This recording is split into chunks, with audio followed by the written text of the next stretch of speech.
Ngayong araw nga pala guys, magbibigay tayo ng kumpay sa ating baka. Kasi nga, hindi pa sila nabibigyan kaninang umaga. Alam nyo man nga guys, ang napakyut na tao ay si Kurt lang at wala nang iba pa. Kung ayaw nyong maniwala, pumunta na lang kayo sa ibang bansa.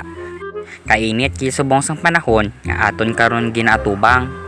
Nami gani magligo sa suba naton. Kita nyo nga guys kung ano katas ang akong ilong. Pero kung imo tanawon, daw liso ka lang ka.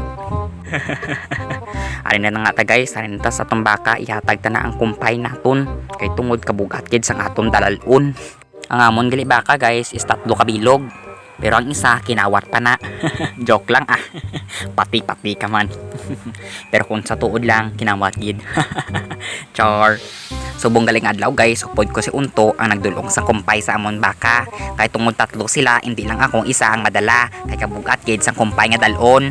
Siyempre nagpa-video naman ta kay nung Unto para makita nila kung ano gita ka maayos sa kasapatan ta.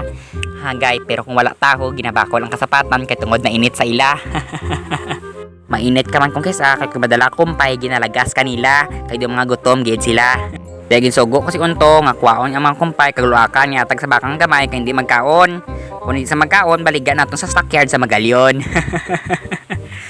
Joke lang, kay hindi naton, basi makigang kita sang tag-iya naton.